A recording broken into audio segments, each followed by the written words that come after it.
Précieux frères dans le Seigneur, frères et sœurs en Christ, Shalom. Nous sommes heureux de vous retrouver encore une fois dans le cadre de votre émission École ouverte de la parole, mais dans une édition spéciale qui prendra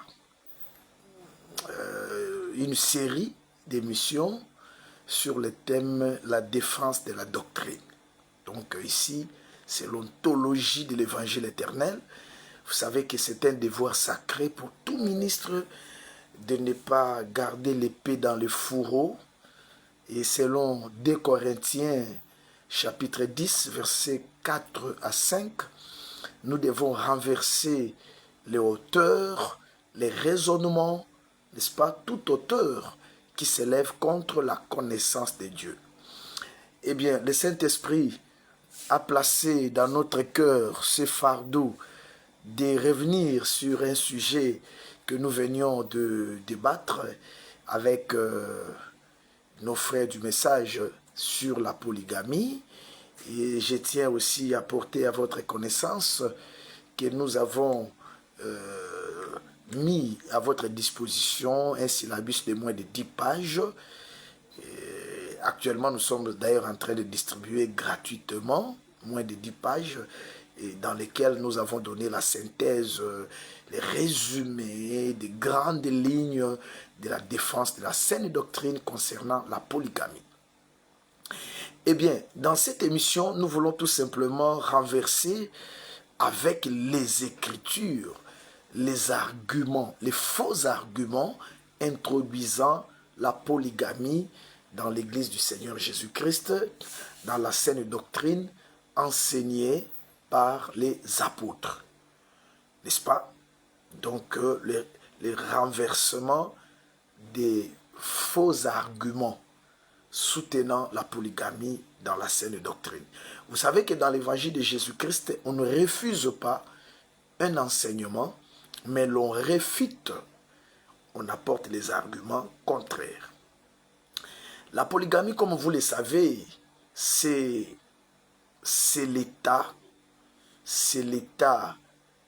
social d'un homme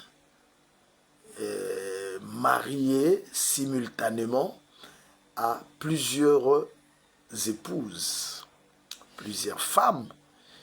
Mais si vous voulez les détails, vous savez que dans la polygamie, nous avons la polygénie et nous avons polygénie et nous avons également la polyandrie. Et la polyandrie ne nous concerne pas, c'est-à-dire une femme avec plusieurs hommes, plusieurs maris, mais nous prenons la polygamie dans l'aspect d'un homme avec plusieurs femmes.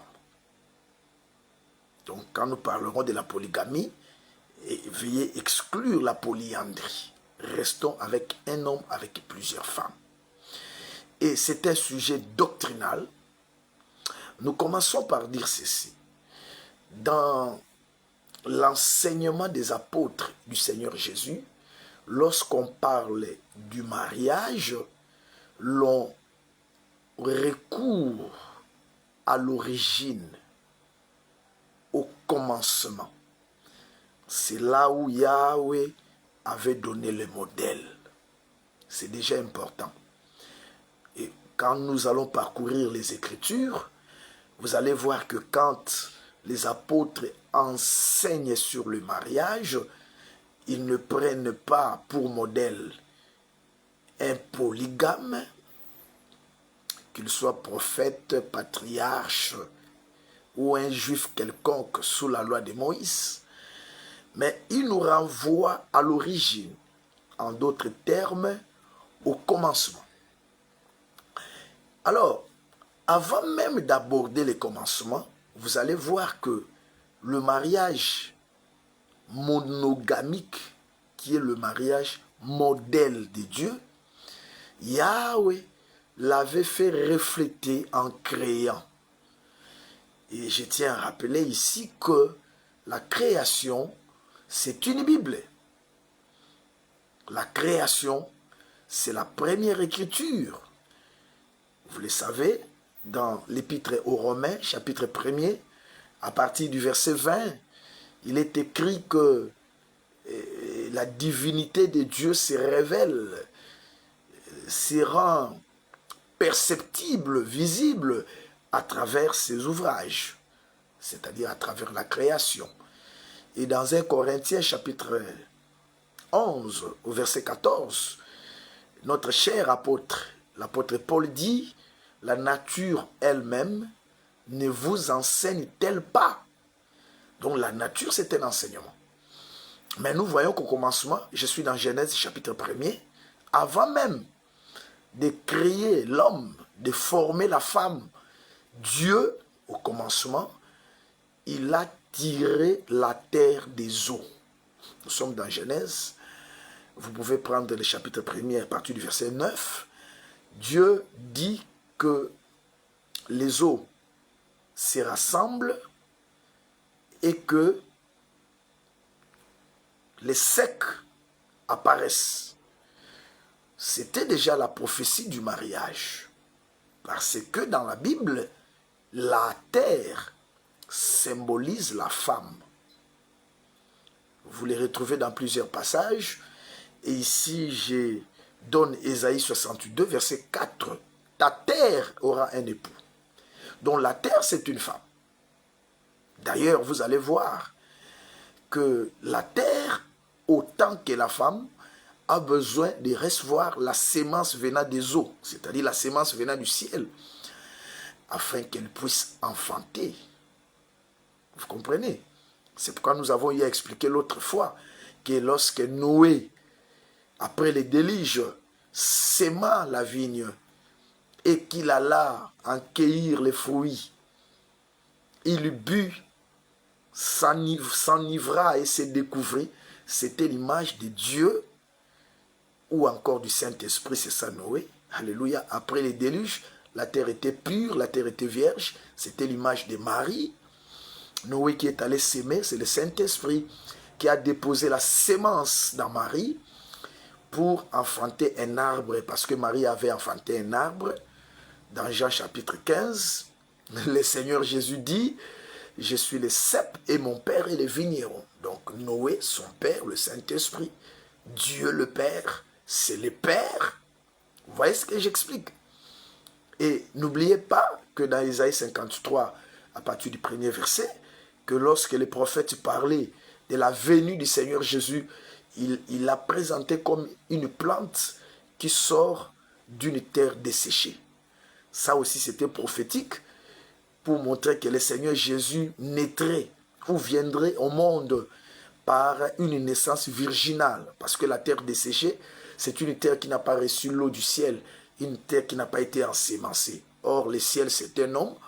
Marie était cette terre-là, alléluia, qui n'a pas été touchée par un homme, et même pas par Joseph. Donc, Marie était une terre sèche, c'est ça, une vierge, une femme qui n'a pas connu d'homme, mais une plante est sortie, c'était le Seigneur Jésus. Mais au commencement, là, vous remarquez que Dieu sortit une seule terre des eaux. Alléluia. Voyez, même si vous savez il existe plusieurs planètes, mais la terre, une seule terre était sortie des eaux. C'était prophétique que les eaux, comme étant l'homme, ne pouvaient avoir qu'une seule femme qui était la terre. Que le Seigneur vous bénisse. Mais arrivé au 4e jour, là nous sommes dans Genèse 1 toujours, à partir du verset 14, nous voyons Dieu créer toute une famille, les luminaires. Vous savez que les luminaires, c'est une famille. Que le Seigneur vous bénisse, c'est la famille de Jacob. Là, je suis dans Genèse chapitre 37. Vous pouvez commencer à partir du verset 7. Là, on parle du premier songe, mais quand vous descendez dans le second songe, Joseph verra le soleil, la lune et les étoiles. Et dans l'explication, son père Jacob dira que le soleil que tu as vu, c'est moi le père, la lune c'est ta mère, et les étoiles, ce sont tes frères. Là, nous comprenons que le soleil, c'est un homme. D'ailleurs, vous pouvez les lire dans les livres des psaumes, chapitre 19, à partir du verset 6. Dans certaines versions, l'on commencerait même à partir du verset 5. Il est dit que le soleil est semblable à un époux. Donc le soleil, c'est un époux. Amen. Quand le soleil... Mais on dit, le soleil, l'époux, Dieu ne lui a donné qu'une seule lune. Oh là là, gloire au Seigneur. Vous savez que le soleil, c'est un époux. C'est pourquoi quand le soleil est dans sa course, il est seul. C'est un célibataire. Mais arrivé le soir, le soleil s'affaiblit. Le ciel devient rouge et la lune apparaît. Ça, c'est tout un homme qui se couche comme Adam s'était couché. Amen. Comme le Seigneur Jésus s'est couché à la croix. Et le ciel qui devient rouge, c'est le prix de la dot. Amen. C'est le sang qui coule. Pour que la lune puisse apparaître. Une seule lune donnée au soleil. Gardez bien ces choses. Parce que quand nous verrons même les cas de la polygamie des patriarches, dont Jacob, les cas évoqués frauduleusement, même dans ce cas-là, Joseph ne verra pas 4 lunes ou plus d'une lune, alors que nous le savons que Jacob était polygame. Pourquoi ne voit-il dans son songe qu'une seule lune? Et nous expliquerons que c'était une allégorie. Donc, au commencement, Adam était représenté par le soleil comme l'époux et la femme était représentée par la lune. Cela présageait déjà, préfigurait que l'homme ne peut avoir qu'une seule femme. Là, nous sommes à l'origine. Alléluia. Il faut remonter à l'origine, nous les verrons. D'ailleurs, avant que j'avance, nous ne remontons pas parce que nous les voulons ou parce que c'est le style ou la doctrine de notre église. Non. Nous remontons parce que le Maître lui-même, dans Matthieu chapitre 19, le Maître lui-même, quand on lui a posé la question sur les divorces, quand on a posé la question au Maître sur les divorces, qu'est-ce qu'il a fait? Matthieu 19, à partir du verset 3 jusqu'au verset 9. Parce qu'on lui a dit que Moïse nous a permis de répudier la femme pour n'importe quel motif. Et ils ont présenté l'argument scripturaire. Il y a des frères qui vous donneront aussi des versets de l'Ancienne Alliance. C'est l'esprit judaïque qui avait déjà commencé à cette époque. Ils étaient dans la confusion en ce qui concerne le mariage. Ils viennent avec Deutéronome 24. Voilà, Moïse nous a dit que lorsque vous avez pris une femme et que vous trouvez en elle quelque chose de honteux, vous pouvez lui écrire, vous devez lui écrire une lettre et la renvoyer. Toi, qu'en dis-tu? Ils ont demandé au Seigneur. Et le Seigneur Jésus a survolé tous les cas de polygamie qui sont faussement évoqués, comme nous le démontrerons, par manque de révélation et de la connaissance de la saine doctrine. Le Seigneur a répondant, il n'a pas parlé d'Assuérus avec plusieurs femmes, il n'a pas parlé de Salomon avec plusieurs femmes, il n'a pas parlé d'Abraham avec 2 femmes. Non, il a dit là dans Matthieu 19, à partir du verset 3, il dit, n'avez-vous pas lu au commencement, soulignez cela dans votre Bible, au commencement, le Créateur fit l'homme et la femme. C'est important.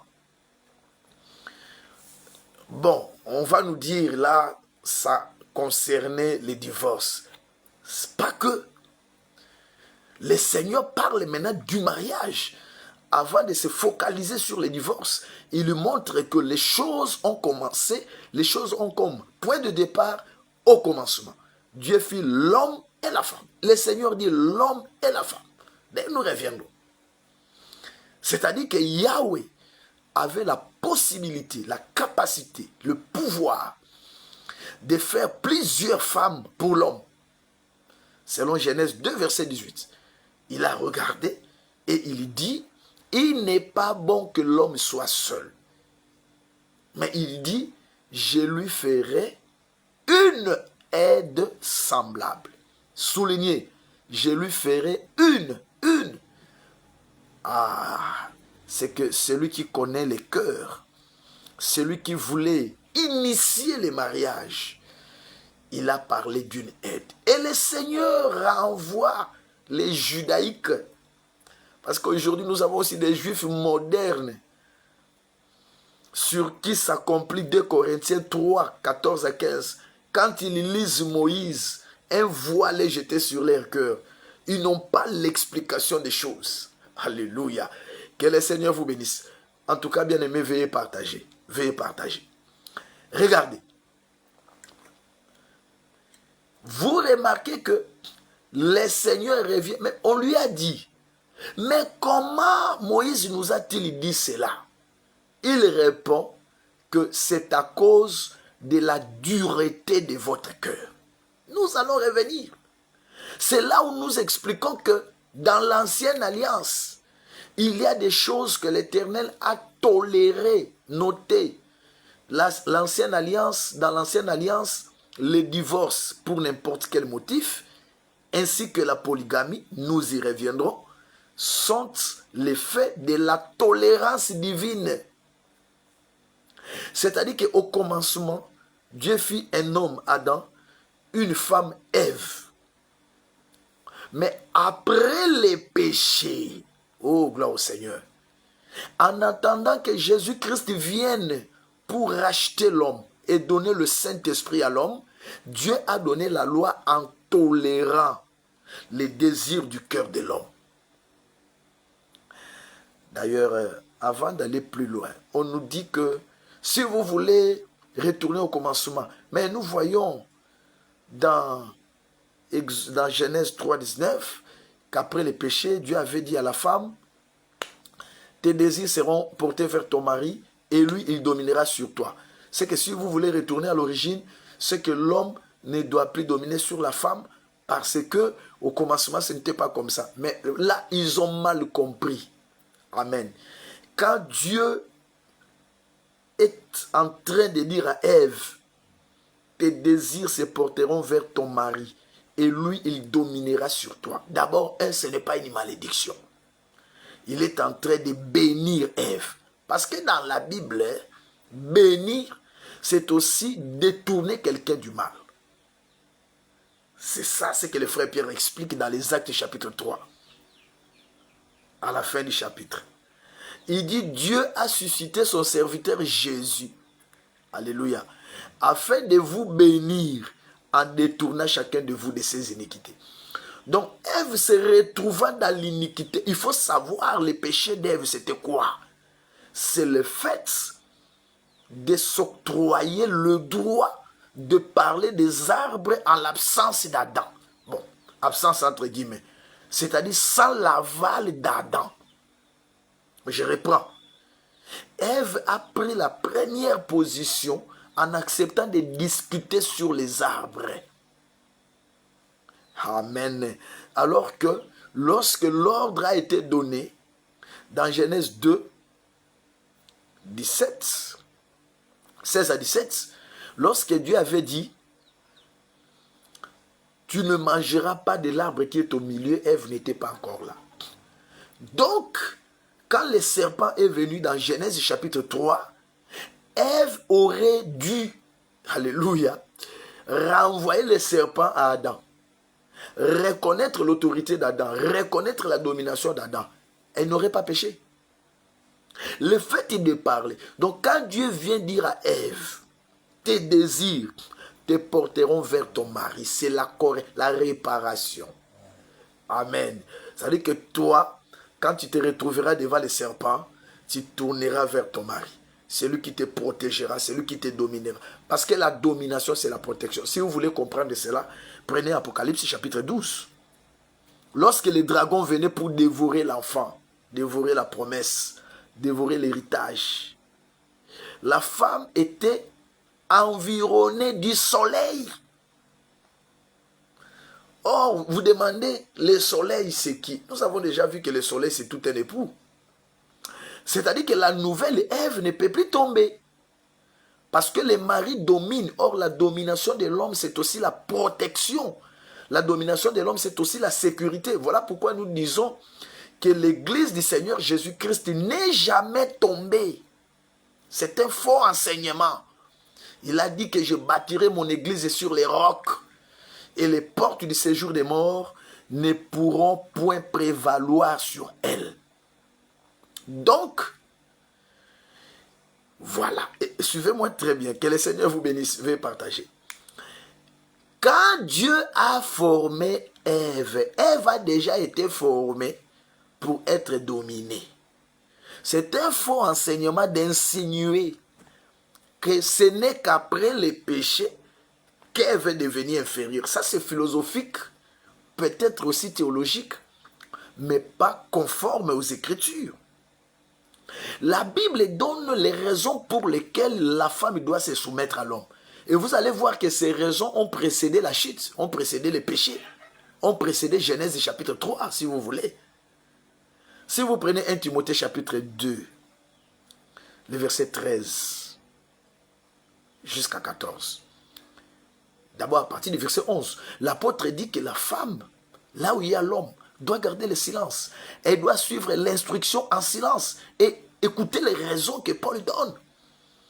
Il lui donne comme raison, il dit, parce que Adam a été créé, a été formé le premier. Donc le fait seulement qu'Ève est venue après Adam, avant le péché, Adam était chef. Amen. Adam était supérieur. Et la vie d'Ève devait dépendre d'Adam. Comme la terre tirée des eaux dépend de l'eau. Comme la lune dépend du soleil. Soyez richement bénis. Vous comprenez que c'est un faux argument. Et si vous prenez 1 Corinthiens chapitre 11, versets 8 à 9, l'apôtre Paul, toujours, pour démontrer la supériorité de l'homme sur la femme, il dit, alléluia, ce n'est pas l'homme qui a été tiré de la femme, c'est la femme qui a été tirée de l'homme. Ce n'est pas l'homme qui a été créé à cause de la femme, c'est la femme qui a été créée à cause de l'homme. Et il conclut, c'est pourquoi la femme doit avoir sur sa tête une marque de l'autorité dont elle dépend. Alléluia, dont elle dépend. Vous comprenez? Tes désirs seront portés vers ton mari.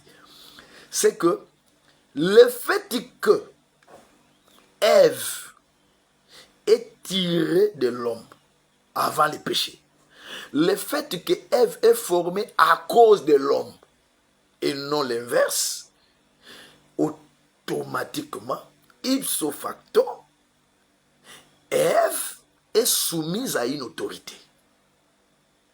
Donc c'est faux de dire que Dieu les a créés égaux. C'est à cause du péché que la femme est devenue inférieure. C'est un enseignement fabriqué, ce n'est pas biblique. Donc là, nous avons démontré que dans la doctrine du Seigneur Jésus, lui-même, il nous ramène au commencement. Permettez-moi de vous rappeler ici que quand nous parlons de Jésus-Christ, dans l'épître aux Hébreux, chapitre 3, le premier verset, le Seigneur Jésus est présenté comme l'apôtre de la foi que nous professons. Donc la foi que nous professons, la foi c'est la doctrine. C'est lui qui est venu poser. Et lui quand il pose, il dit retournez au commencement. C'est très important. Gardez bien ça dans ces premiers numéros. Parce que nous verrons plus tard Paul qui était l'apôtre mineur. Tous les ministres sont mineurs et les majeurs ce n'est que Jésus-Christ. Paul n'a fait que suivre les traces du Seigneur, notamment dans les Éphésiens chapitre 5, à partir du verset 22. Vous prenez tous les versets et vous finissez le chapitre. Là, vous allez voir, il dit, hommes, Marie, aimez vos femmes. Femmes, soyez soumises à vos maris.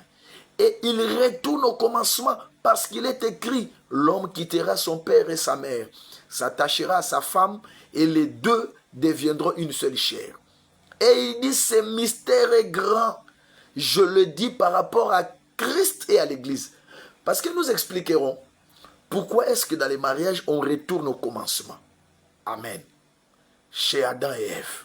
Parce que c'est typique ou alors typologique. C'est-à-dire que cela parlait du véritable mariage qui concerne un seul Christ et une seule Église. Amen. Vous comprenez? Donc les apôtres ont suivi les traces du Seigneur Jésus-Christ. Ils ont suivi les traces du Seigneur Jésus-Christ en retournant au commencement. Donc Adam a été monogame. Amen. Et en dépit de tout ce que Ève a fait, Adam a continué avec Ève. Que le Seigneur vous bénisse.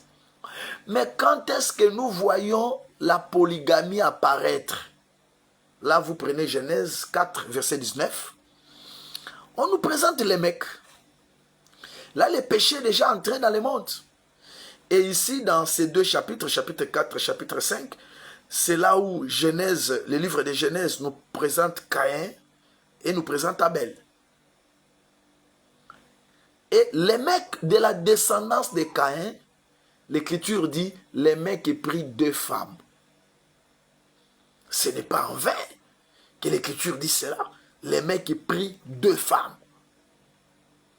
Donc là, l'Écriture sous-entend que la réalité originelle, la réalité du commencement change. Change avec qui? Avec les mecs qui étaient descendants de Caïn. Et le frère Jean nous dit dans son épître que Caïn était du malin, était un fils du malin. Dans d'autres versions, on dit qu'il était l'enfant du malin, mais je souligne, pas biologiquement, non. Ce n'est pas qu'il était, le serpent se serait accouplé avec Ève pour avoir... Non, c'est la nature spirituelle. C'est important. Je ne dis pas que tous ceux qui naissaient de Caïn étaient des fils de perdition, non. Mais au moins, il y a une instruction ici. Que de cette descendance, les mecs viennent et ils prennent des femmes. Là, nous comprenons que nous sommes en dehors du commencement. Amen. Parce que quand le Seigneur parlait, lui qui est l'esprit qui a poussé Moïse à écrire le livre de Genèse, il a survolé aussi les mecs. Amen. Quand il voulait parler du mariage idéal selon la pensée de Dieu, il a survolé aussi les mecs. Il est retourné au commencement avec Adam et Ève. Que le Seigneur vous bénisse. Veuillez partager. Donc, après le mariage originel, au temps de la loi, avant même la loi par Moïse, tous les patriarches qui sont venus, pas tous, quelques-uns des patriarches sont venus, mais pendant tout ce temps, Dieu avait toléré la polygamie. Je réponds, la polygamie était une tolérance de Dieu dans l'ancienne alliance. C'est ce que vous avez vu. Prenez l'exemple du divorce pour comprendre. Matthieu 19 que j'ai donné. Vous voyez que le Seigneur dit oui, c'est écrit dans la loi de Moïse que vous pouvez répudier votre femme pour n'importe quel motif. Mais moi-même, le Dieu qui a donné cette loi à Moïse, c'était à cause de la dureté de votre cœur. C'est-à-dire, Dieu garde l'enseignement du divorce qui devait venir avec l'apôtre lui-même, Jésus en venant dans la chair. Il garde ça, mais il leur donne le divorce pour n'importe quel motif. La tolérance. C'est la même chose. Les mariages du commencement, Dieu garde. Parce que le véritable Adam, parce que le premier n'était que la figure, il devait lui-même venir pour restaurer les mariages du commencement. Mais avant que lui vienne, Dieu tolère la polygamie. C'est très important. Il va même travailler avec les polygames. Pourquoi? Parce que le temps n'était pas encore venu pour retourner à ce qui était au commencement. C'est comme ça qu'il faut comprendre les choses. Et c'est là où nous verrons les patriarches avec des femmes. Maintenant, il faut faire attention. Quand vous lisez l'Ancienne Alliance, nous l'avons dit, c'est l'enseignement des apôtres qui doit vous éclairer pour savoir ce qu'il faut prendre et ce qu'il ne faut pas prendre. Je crois que je parlais dans Nombre chapitre 30, là où Moïse a dit que lorsqu'une femme prend un engagement, fait un vœu devant l'Éternel, l'on attendra son mari. Si celui-ci annule le vœu, c'est annulé. Mais si celui-ci valide, cela est validé. Or, la femme, c'est d'abord Moïse. Alléluia. C'est lui qui devait se voiler. Amen. Parce que la femme doit se voiler. La femme n'a pas l'explication. Moïse, il s'est voilé. Quand je dis Moïse, vous devez comprendre que Moïse est le prophète majeur de l'Ancienne Alliance. Donc, tout ce qui est dit là dans l'Ancienne Alliance, c'est Christ comme le mari quand il vient. C'est pourquoi il dit toujours dans Matthieu, vous avez appris qu'il a été dit, mais moi je vous dis. Donc, en lisant les Écritures de l'Ancienne Alliance, vous ne devez pas récupérer chaque chose pour l'appliquer littéralement. Non. Il faut vérifier chez les apôtres. Voilà pourquoi, amen, les prophètes et les patriarches qui ont vécu dans la polygamie, c'était pour les deux raisons principales suivantes. Voici les deux raisons principales. Un, donc la première raison, c'est-à-dire numéro un, la première raison, c'est que c'était le temps de la tolérance, comme je le disais.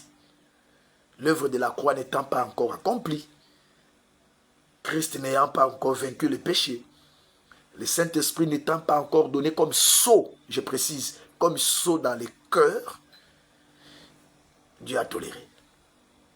La deuxième raison, c'est que c'était pour des raisons allégoriques, je dirais typologiques. C'est pourquoi, dans Galates chapitre 5, amen, à partir du verset 21, l'apôtre Paul dit, vous qui voulez être sous la loi, n'entendez-vous point la loi? Il est écrit, là il commence à citer la vie matrimoniale d'Abraham, qu'Abraham eut des femmes, il eut des fils, avec des femmes. Il explique, Sarah, Agar. Mais il dit, ces choses, vous avez commencé au verset 21, descendez jusqu'au verset 25. Ces choses, ils sont allégoriques. Il savait très bien. S'il ne précisait pas que ces choses sont allégoriques, les saints se retrouveraient ou se seraient retrouvés dans la confusion pour dire que nous devons imiter Abraham. Non, il précise allégorique. Or, une allégorie, alléluia, une allégorie, c'est un fait historique, c'est une histoire réelle, mais seulement cela cachait des vérités futures, des réalités futures. Amen. Vous comprenez? Donc, il nous explique que Sarah que vous voyez là, c'est les monts Sion, c'est notre mère. Agar, c'est les monts Sinaï. C'est une histoire d'alliance. Donc, quand vous voyez ces femmes-là, Abraham représentait Dieu lui-même. Amen. Dieu qui avait pris Agar, la loi, Sinaï, mais vous savez qu'il devait tourner les dos à Agar pendant un temps pour aller vers Sarah. C'est ça chasser Agar, Israël. Parce que Agar, c'est la mère du peuple qui est dans la servitude. Donc la vie matrimoniale d'Abraham s'explique. Quand même Jésus vient dire, je suis venu avec l'épée dans une maison de 5 personnes. 2 seront contre 3 et 3 seront contre 2. Il est chez Abraham, non? La maison de 5 personnes. 2 seront contre 3, 3 contre 2. Les 2, nous voyons Agar et Ismaël. Le 3, nous voyons Abraham, Sarah et Isaac qui sont restés et les autres qui sont partis. C'est-à-dire le peuple spirituel et le peuple charnel. L'Église et Israël. Donc ce sont des choses allégoriques. Nous n'allons pas imiter cela littéralement, mais nous allons chercher quelle était l'explication qui était cachée derrière. Est-ce que vous comprenez? Les défenseurs de la polygamie se retrouvent dans la difficulté d'appeler Paul, Pierre et les apôtres. Nous allons vous expliquer. Mais attention, Nous ne disons pas que Paul, Pierre et les autres sont venus avec leurs livres pour prêcher ou enseigner. Non. La Bible nous montre que l'enseignement des apôtres, ils avaient le rouleau de l'ancienne alliance. Amen. Mais seulement, quand ils lisaient l'ancienne alliance, ils expliquaient maintenant à l'église. Et ils montraient à l'église ce qu'il faut faire et ce qu'il ne faut pas faire par rapport à l'ancienne alliance. Ils lui montraient les choses accomplies. Ils lui montraient certaines choses qui étaient là, mais que l'on peut retrouver aujourd'hui sous une autre forme. C'est ça la saine doctrine. Soyez richement bénis dans les précieux noms